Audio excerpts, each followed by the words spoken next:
ఎలా ఉన్నారు? బాగున్నారు? నేను మీ మౌనిక ఎంకేఎస్ యూట్యూబ్ ఛానల్. ఈరోజు హిరణ్యకుని చరిత్ర గురించి తెలుసుకున్నాం. ఈ పావురముల కథ జరుగుతూ కొన్నాళ్ళ ముందు చంపకవతి అనే నగరంలో హిరణ్యకుడు అను ఎలుకల నాయకుడు ఉండేవాడు. అతడు తన పరివారముతో కలిసి చూడకర్ణుడు అను సన్యాసి యొక్క మతములో పెద్దలందరూ మెరుగుపరుచుకొని అందరూ నివసించసాగాను. హిరణ్యకుడు తమ పరివారముతో పెక్కు చోట్ల కొల్లగొట్టిదంతయు పెద్ద కన్నములో దాచుకుండేవి. ఇక హిరణ్యకుడు బయటనే కాకుండా చూడకొన్నుని కూడుకొమ్ములకు కూడా చెలగొట్టుచుండేవాడు. సన్యాసి యొక్క సమస్తమును దోచుకొని పోవుచుండేవాడు. చూడకన్నుడు సన్యాసి కదా, అందువల్ల దానిని బెదిరించి ఎదురుకుండేది వాడు. ఆ ఎలుక పారిపోయేది. ఇట్లుండగా ఒకరోజు చూడకర్ణుని మిత్రుడగు వీణకర్ణున వాడు వచ్చెను. అతను సన్యాసి అని ఆ వీణకర్ణ చూడకర్ణులిద్దరును ఏవియో వేదాంత చర్చలతో పడినాడు. ఆ సమయంలో హిరణ్యకుడు వచ్చి అన్నము గిన్నము కెలగసాగాను. చూడకర్ణుడు చీ అని దాన్ని బెదిరించాడనమాట. ఎలుక కన్నంలో దూరిపోయినది. సన్యాసులిద్దరును ఎలుక గురించి చర్చించుకొనసాగారు. వేదాంత ప్రసంగము ఎలుక పురాణమైనది. అప్పుడు వీణకర్ణుడు చూడకన్నా, ఈ ఎలుక నిన్ను ఎంతగా వేధించనిచో దీని వెనుక ఏదియో బలగమును కారణము ఉండును. కారణము లేదు, ఇట్టి వింతలు జరగు కదా అని చెప్పేదని వినుము. ఒక పేద బ్రాహ్మణుడు ఉండేవాడనమాట.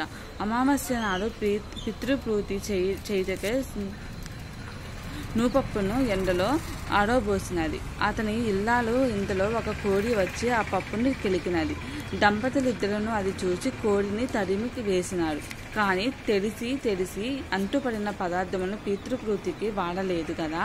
అందువల్ల ఈ నూనెప్ప ఎవరికైనా ఇచ్చి క్రొత్త నువ్వులు తెచ్చి మళ్ళా దంచమనేవాడు. భర్త భార్య పొరుగున ఉన్న కలవారింటికి వెళ్ళి నూనెప్పు ఇచ్చి నువ్వులను తీసుకొని వెళ్ళినది.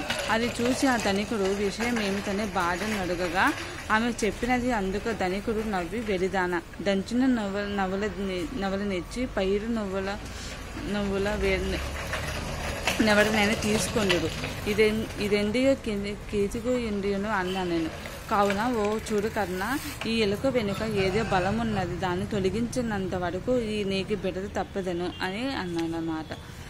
నచ్చితే లైక్ చేయండి, షేర్ చేయండి, సబ్స్క్రైబ్ చేయండి. ఒక పొడుపు కథ అడుగుతాను, చెప్పండి.